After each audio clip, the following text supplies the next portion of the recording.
Hi, I'm Carrie Cassidy from Project Camelot. I'm here to talk about my recent interview with Captain Mark Richards of the Secret Space program. And I interviewed him around a week and a half ago. And so at this time, I'm going to do sort of a recall of everything that we talked about to the best of my ability. I should note that we had only a small pencil. It's quite small and it runs out of ink, and that's a problem. But I have pretty good recall, and this is the fourth time I've done this sort of thing, so hopefully it will come out relatively well. So first of all, I want to say that about 6 months ago, I was prevented from making this trip. I was on the way there and I was hit by a scalar weapon. It froze part of my face, or the half of the face, and looked like Bell's palsy. But I was just woken up. I just woke up in the morning with it. I had nothing traumatic happen. So it was extremely strange, and we don't exactly know what went on. But it did prevent me from going to see Mark at that time, and I still have some residual things going on with my right eye, but it's more or less healing very steadily now and almost gone completely. So as far as my notes, I'm just going to run through everything very quickly here, as quickly as I can, and then also be posting 2 recent letters from Mark. So that'll be great for you to read what he has to say in terms of writing his letters. I will say that when I talk to him in person, I am able to ask the kind of questions that I want to ask, and feel that I can get an immediate answer as opposed to waiting for snail mail. And it's difficult to get answers to the kind of questions I ask him over snail mail, whereas in person he can answer me. That's how it seems, at any rate. So at this point, I'll look at my notes and see where everything is at.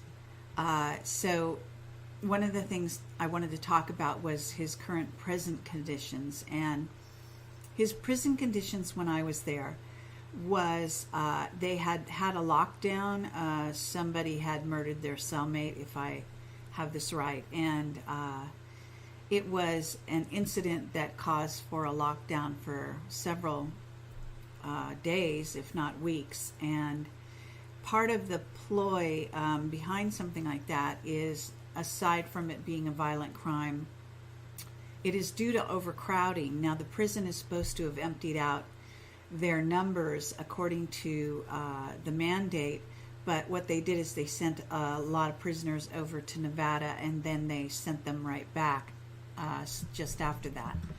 So I'm actually going to move my mic a bit here and see if that helps. At any rate, so it is a problematic situation with the crowding, and they are trying to kind of get away with things in terms of the overcrowding, because then they shipped back the men right after they had an inspection, and they're once again overcrowded. There's more to the prison story. I can tell you that right when I was there, Mark had very little sleep for 2 days because they had given him a cellmate who was very dangerous. Mark was convinced he was sent there to kill him. He was someone who was saying he was not human. He would stare at the scar on his face and talk to it, and he wore a Hannibal Lecter mask. He was a younger man, I guess possibly larger than Mark, but Mark can handle himself, and ultimately petitioned to get that person moved. And so now he has a much better cellmate, I'm happy to say, because that situation was looking extremely dire. He had several young men that look up to him in the prison who were offering to actually kill this other person. but Mark urged them not to do so because Mark is actually he was on trial for having supposedly masterminding a killing that took place that a couple of younger men did, supposedly at his bidding, which is absolutely not true. And Mark was actually not even in the country when it happened, from what I understand. And there's more to that story, and we'll get into that as I go on here. I'm going to be paging through my notes to stay on track here. There's a lot to remember and a lot to go through.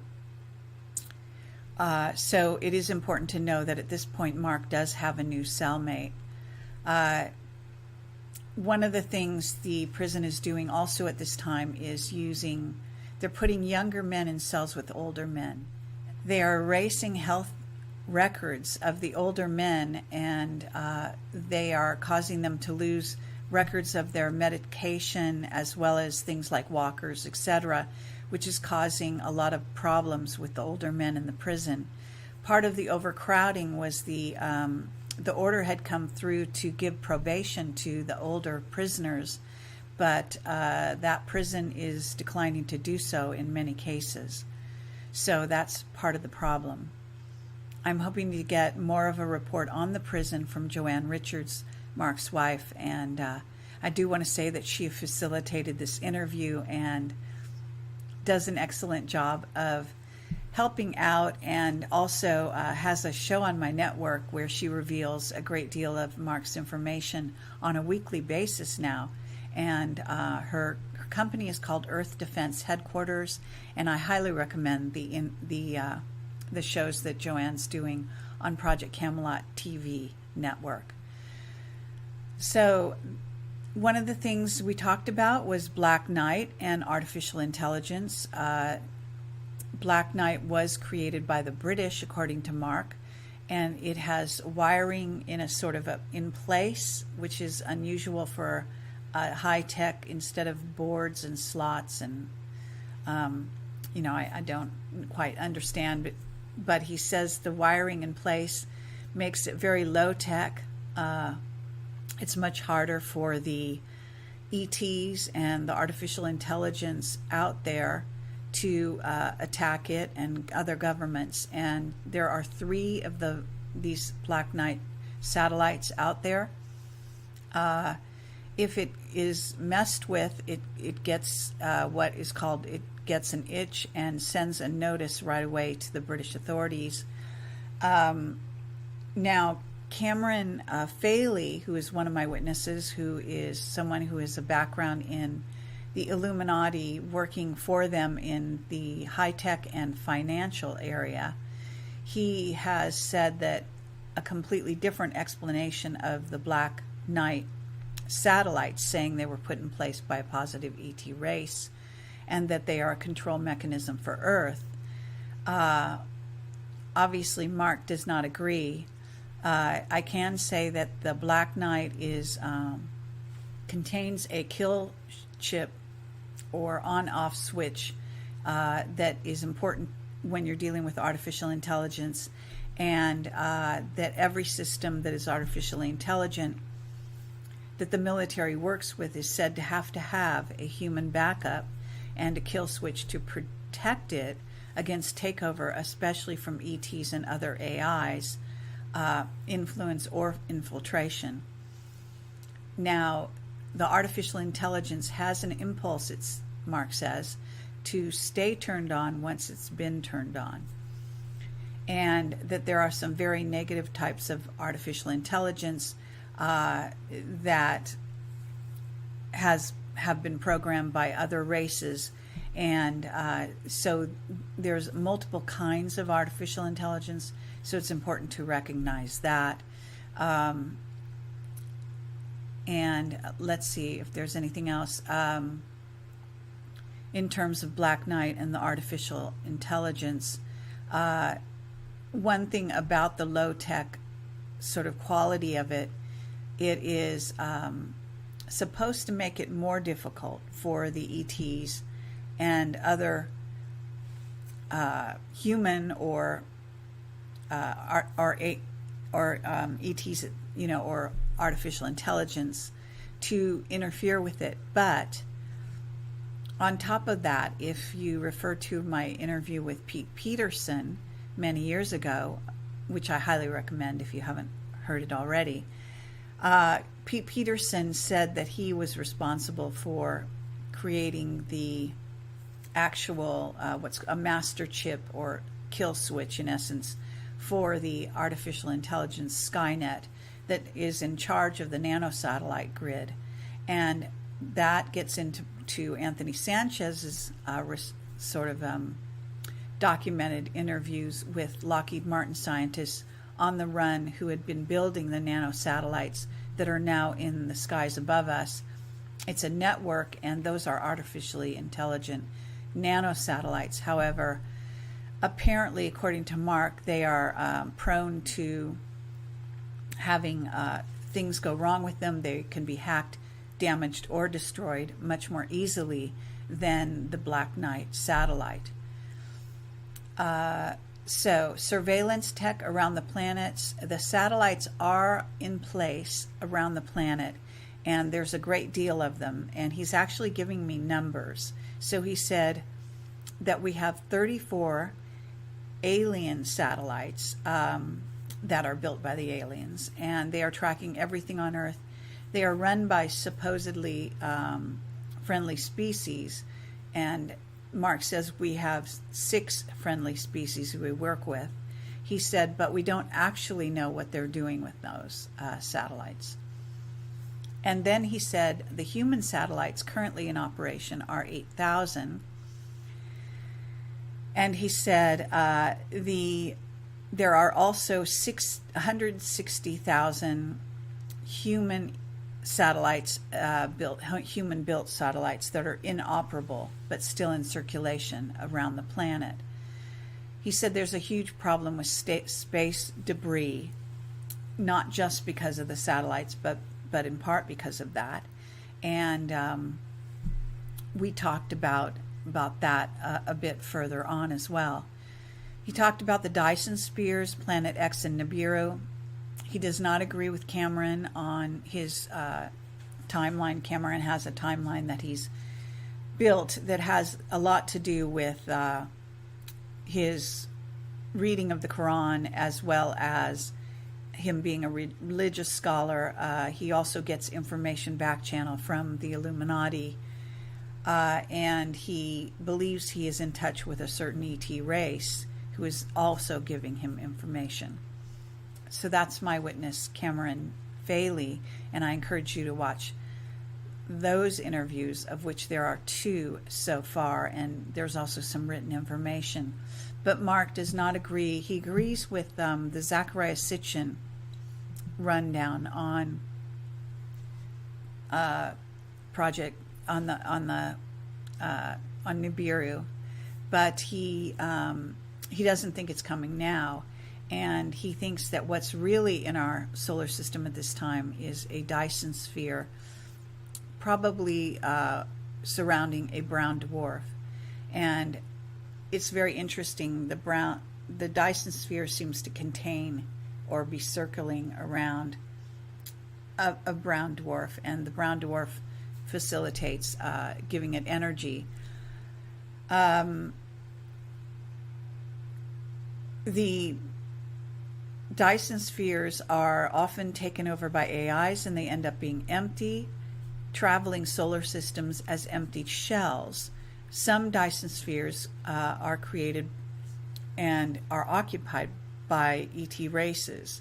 Some Dyson spheres are created by ET races using what's called matter transference, using the available material in the surrounding galaxy. He talked about his friendship with Philip K. Dick, and he wanted to say that Philip K. Dick actually was very well read into the secret space program and had signed a security oath, which he regretted, and he wanted to testify on Mark's behalf at his trial, as did many other men who were actually shot.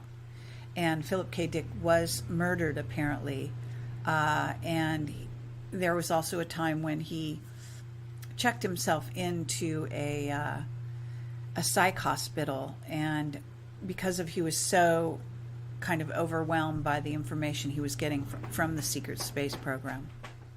Philip K. Dick was recruited by Mark's father, the Dutchman, and he was then given information to augment his sci-fi stories. And this was to reveal what's going on in the secret space program. Apparently there are several other sci-fi authors who were the same thing happened to. Oftentimes they do regret signing a security oath, however. So that's rather interesting phenomenon that I don't think anyone else has talked about. Now, there are new Navy laser cannons that are surgically precise, and they can take someone out with pinpoint accuracy, and this information is already in the public domain. We also talked about CERN and Brookhaven labs, as well as other linear accelerators around the planet, and discussed the fact that they are used to open portals, to give the Reptoids and Dracos access to their home planets, and to make it possible for them to bring in bigger equipment and fleets. And they have a lot of trouble getting them through the gates. They're doing Montauk-type experiments with them, Mark says, and that means they're doing time travel, manipulation of timelines, etc. A lot of people focus on CERN, which is more scientific, but in fact, Brookhaven is, for example, a lab that focuses on weapons as well as other linear accelerators. And there's a very interesting book by an author, J.B. Michaels. This is my cat in the background, sharpening his nails. So as far as the Brookhaven, CERN, time travel and manipulation of there, and Brookhaven is more about weapons while CERN is more scientific. We talked about the downed flight over Egypt, facilitated and allowed by Putin, that had apparently Putin seems to have changed his tactics recently, and Mark said that originally he was working with the Reptoids, but it's possible that he's had a change of heart and started to realize that the Reptoids are not to be trusted, and that he facilitated and allowed for the plane to be downed over Egypt. And that was in order to close a gate that had been opened near Sharm el-Sheikh in Egypt. And I'm not sure how crashing an airline closes a gate. And I'm afraid I didn't actually ask him the logistics of this, although now I wish I had. But he was talking about Putin getting wise to the way the Reptoids are operating and possibly having a change of heart that also involves the airline that was shot down over Turkey. And Mark says that airline was shot down by a UFO, and that you will never see any photographs of that, and that it was not shot from the ground, shot at from the ground, contrary to what people are putting out there. The point of that was to get Turkey embroiled in the war with Syria, and there's a lot more to that. Let's see. So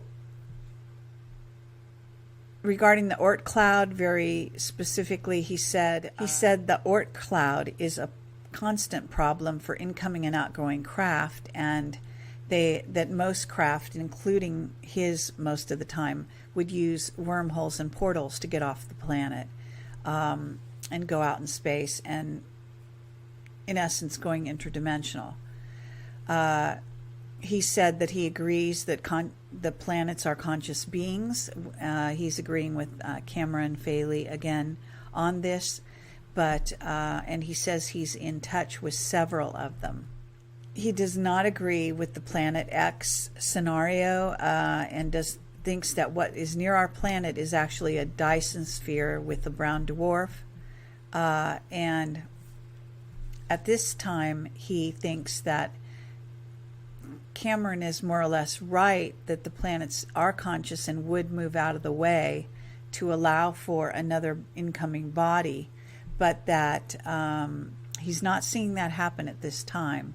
So he does not agree with the timeline that Cameron is putting forth. He says the reptoids are working against disclosure, and again, the downing of the flight over Turkey was to get Turkey involved in the war in Syria, and also that ISIS is run by the reptoids behind the scenes, and that ISIS is under orders to destroy the ancient sites in Syria and Turkey, and that eventually it will be moving into Turkey. They are intent on destroying the signs of their habitation on planet Earth. And there's a lot of evidence, he said, in the ancient sites in Turkey, including Göbekli Tepe, where I was recently, and also central Turkey and Cappadocia, as well as the west coast, where he said so-called Greek cities are not actually Greek at all. So if you have a camera and you happen to be in the west coast of Turkey, I encourage you to photograph whatever you can find there, because you might find some very interesting evidence. And feel free to send it to me if you're interested. We talked about the NSA and the CIA. He said they're longtime enemies. The NSA was, in essence, created to keep tabs on the CIA. It may indeed need to be the other way around, I would say, at this time. But nonetheless, they're both extremely nefarious and covert agencies, not needless to say. Mark says the CIA has no moral guidelines and goes with whatever side they feel like at the time. I asked Mark about the recent book, Devil's Chessboard by David Talbot, and about the role of Dulles in the Kennedy assassination. And Mark says that he knew Dulles, that Dulles was friendly and protective originally towards Mark and his father, but changed his tone when he found out that Mark was siding with Kennedy. And Mark and his father at that point became persona non grata. He also said that yes, they thought Johnson was the mastermind originally, and then they found out that Johnson was in essence a pawn, and that Dulles was also a pawn, and that it went much higher than either of them, and that it was carried out and orchestrated by what is in essence about 3 different factions, and on a much higher level. And that's all Mark would say about it. He said if he talked more about it or told what he really knew, that he would end up in Leavenworth, and the association there being that Leavenworth is a military prison with a much more dire circumstance than the sort of medium security prison that he's in at this time. He said that Kennedy was on the way in Dallas that day to make a speech in which he would blow the lid off the alien story. He was also going to reveal what's really going on with the monetary system, and he was going to talk about the CIA mind control program, the rollout of an MK-Ultra program on college students across the United States that was planned, as well as the sale of drugs to the black community to take them down using heroin, and more, as far as also including the FBI and the DEA involvement in the drug trade, which the journalist Gary Webb had also brought to the consciousness and the awareness of the public through the San Jose Mercury articles that he wrote, and eventually a book and a movie was made called Dark Alliance, and I do recommend that if you want to know more about the Gary Webb story. Very courageous journalist. he said that the middle class was very strong and that Kennedy felt that he was the closest thing to a king, both the Kennedy brothers at that time, and they had the support of the middle class. And this is what allowed Kennedy to feel that he could actually attempt to do this, to blow the lid off the situation in all these areas of secrecy and disclose the truth. However, we know what happened as a result of all of that.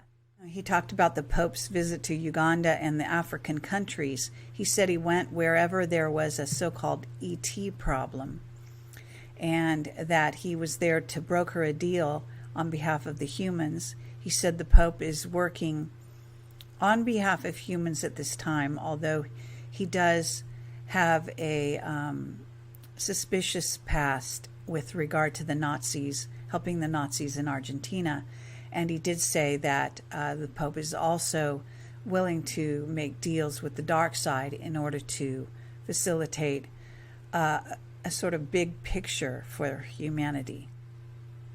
He said they often use airline crashes to seal wormholes, and they want closed, and also to move large bits of equipment from one place to another, so that, you know, the crash is like a cover-up for moving this equipment. They don't really care about the collateral human damage, in other words. And in my prior interview, Mark actually said that he would never fly commercial because it's too easy for them to take down a commercial airline. And they will do so to get rid of just one or two people. He said the Dracos are working with the Reptoids. He said the Dracos are more straightforward. If you're the enemy and they want something or you're in the way, they deal with you more directly and aggressively. He said the Reptoids, who are human raptor hybrids, are more nefarious, but they are working together. He said the Dracos are also working with the Chinese. He said he says there are multiple realities, alternative Earths and parallel Earths, as well as multiple timelines that he is aware of. He says that he thinks perhaps, as far as this timeline, that he may have actually landed in the wrong one, and that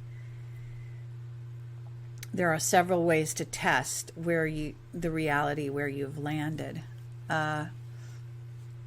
However, we didn't really get into that, so this is something I need to ask him more about. Someone wanted me to ask about being weightless inside a craft. He said it would depend on the craft, and that most craft have to have a built-in dampening of an inertia or G-force inhibitors. We talked about Carl Sagan, and he said he was totally read in on the secret space program and that he kept all of their secrets. He talked about Isaac Asimov and Arthur C. Clarke, who he's actually talked about a bit in the past, my past interviews with him. But he said they were both offered that sort of carrot and the stick routine in which they sign a security oath in exchange for information to augment their sci-fi stories. He said they did eventually regret it and wish to reveal more. He said that Arthur C. Clarke was very close to wanting to break his silence before he died. I told him that Camelot was on their way to visit him right before he died, and he did agree that it's possible that they facilitated or moved along Arthur C. Clarke's death as a result. And he said that Childhood's End was partly written at the request of the secret space program to warn humans of the dangers of ET interference in our affairs. He said that many of his friends were shot in the head and shot during his trial, and that he's going to be writing a book about this in the near future. They were shot in order to prevent them from testifying in his defense. He talked about what are called the PIT conferences, or Persepolis Interstellar Treaty Conferences, of which he named two, one in 1971 and another one in 2011. He said that humans obtained the right to exist back in 1971, which, I don't know, I have trouble with that. But that's what he said happened. And he also said they have equal standing in terms of morality, but not in terms of sovereignty or control of their own future, in part because they're not considered to be fully grown up and able to handle themselves. Minerva, the craft that is artificially intelligent, is still waiting for Mark, and apparently he's aware of that and in touch with her. She is, in essence, a biological artificial intelligence, and there are many ships like her out in the solar system and galaxies, but she is specifically, I guess, somewhere out there, but close enough where she's in touch or can be in touch with Mark.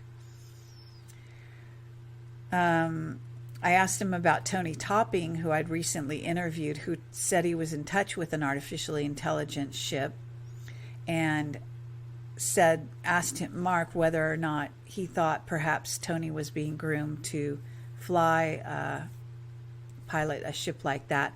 And Mark said it was entirely possible. I talked to him about Sean David Morton's book, The Sands of Time, and he's read the first 2 volumes. He gets a kick out of it. He thinks it's very close to the truth. And again, those books by Sean are written by Sean based on a whistleblower testimony of someone who ran Area 51. I highly recommend them. He's now written a 3rd book, and I'm going to be interviewing him shortly about that book, and I hope to read the 3rd one as well. Mark gets a kick out of them because he is often seeing many of the people he knew quite well depicted in that book. He said Project Leonid is also known as the Aegis system. It's a system of surveillance spelled AEGIS. And he also talked about the fact that a wrench, as far as space debris, can destroy a whole ship if it hits it. He talked about the X-38, which is making numerous runs, he said, from Mars to Mars and from Earth, and then also to the space station. He said that, contrary to what people are saying, that it doesn't stay out in space for a long time. What's being put out in the public domain is that it stays out for a long time and then comes back. And the reality is that it's making multiple trips, and that it wouldn't be safe for it to stay out there because of space piracy, etc. He said there are some races that have the attitude of hands off, and they simply don't get involved in our affairs because that's their choice. He said the first wave of Syrian refugees that you heard about, of which there are around 200,000, he said may be all the refugees there are, because a lot of them never made it to their destinations. He said the rest were rounded up and ended up on planets as slaves or food, basically, for the reptoids. He said regarding the Paris attacks that it was a false flag. They were aiming at getting France involved in the war with Syria, and they knew that the French would react exactly as they did, simply because that's the way they operate. He said there were several attacks, one in Sweden and an attempt at a German stadium to go after Angela Merkel. The Anunnaki are also fighting the reptoids and at times are working with them. So he said, it's important to understand there's more than one type of Anunnaki, and that does align with Ashiana Dean's material, saying there's more than one type of Anunnaki race. I asked him about John Edmonds' ranch and told him about the portals there and some of the things that John Edmonds and his wife had been going through with the Greys, and he wasn't surprised by it at all. He did acknowledge that normally the Greys are programmable life forms, and the cutting off the head may indeed work, he said, but normally the heart is not connected, and he wasn't so sure that the sword would do a whole lot to them. He said it is important to know that there are 3 kinds of men in black, and they're all very dangerous. He said there's a human type, and there is an alien race using dead human bodies, and that's something Dan Burish had talked about in one of my interviews. And the alien race also parades as men in black. That's a different race, and they are actually acting and appearing to be men in black when in fact they are ETs. We talked about Churchill and Hitler. He said that Hitler did not offer a real peace deal to Churchill, and that the deal Hitler offered would have allowed Hitler time to invade Russia and to marshal more forces, including both the French, military, and that Churchill had to act very quickly, that there wasn't much time before Germany got even stronger and became a worse adversary, and that Churchill acted wisely at the time. He said that had the Germans been able to garner a larger military force, that would have been disastrous. He said the war with Hitler was supposed to be limited, that it was orchestrated to take Europe out of a depression, but that Hitler, in essence, didn't play by the playbook, and they then had to try to take him down. He said that the Nazis were helped by the race from Aldebaran, and that 2 craft crashed in Germany in 38 and 39, and that one of those craft belonged to the race from Aldebaran.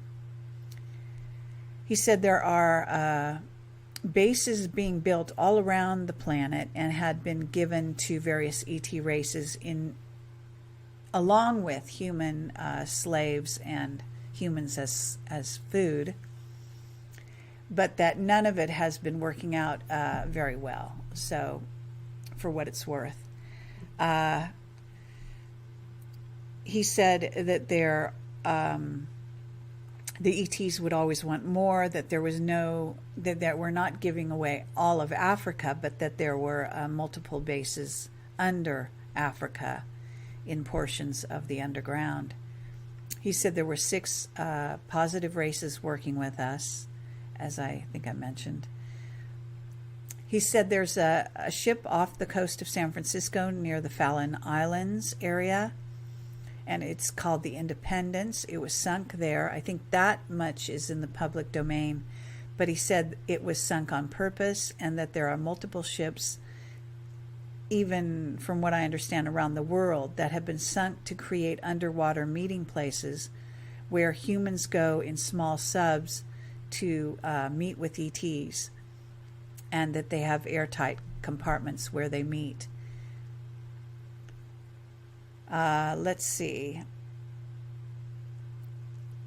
He said there's a submersible platform off the coast of Malibu, and that the recent supposed missile shot at over LA was not a missile at all, that it was a craft, and that it was a craft that had been at a meeting of one of the 6 or so ET races that are friendly, and that particular race had left in anger and had broken the rules by, instead of flying out to sea, it flew out over Los Angeles. He said that the recent shutdown of the airport and all of that had happened here off of Malibu was to to do with some operations going out at sea, and with these underground or undersea bases, and having to do with various things. He said Vandenberg is extremely busy right now. I asked him whether there was a jump gate to Mars where you can go have lunch, and he said yes, that's the case, and that there are many jump gates around the planet. And this was originally our information from Henry Deacon, also known as Arthur Neumann. Regarding Fukushima, I asked him about that, and his focus was more on the crabs that had some kind of bacteria infection in our waters off San Francisco. He also said that 3 nuclear drums of radiation were dumped off the coast of San Francisco and were poisoning the bay. So his focus seemed to be on that. He also acknowledged that the ETs could clean up the radiation in a heartbeat if they wanted to, but he doesn't think they want to, having to do with us learning our own lessons, I believe. We talked about Göbekli Tepe. He said that it's much larger than what they've discovered, and that it is a system of huge pillars and ramps like at Disneyland.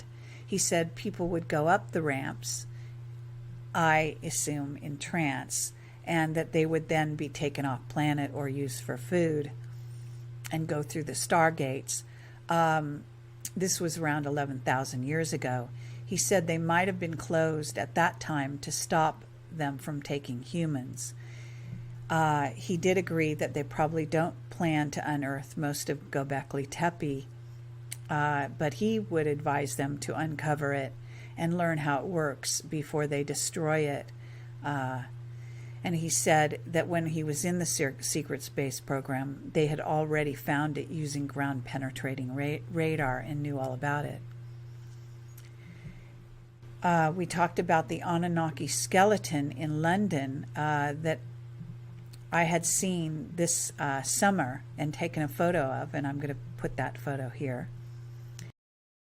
And he agreed that it wasn't due to a disease and that this was probably an authentic Anunnaki skeleton, and that in fact it was perfectly healthy and it was just being shown in plain sight. He said the British do that all the time and have all kinds of secret things. There's an installation underground near the Romanian Sphinx, and Mark knows all about it. He said he went there as a kid. I've reported on that through the Transylvanian Sunrise book and Moonrise that are written by Peter Moon. Actually, he's the publisher, and he translates the actual books from the author, who is Romanian. This is a fascinating underground installation. Mark said that, yes, indeed, the tables were built for much taller race of beings, and that there was something there that his father wouldn't even let him see, and he couldn't tell me what that was. He talked about whether or not we have a scalar weapon that would turn satellites to dust, because I said if we have all this debris, why don't they just, shoot a weapon and destroy it?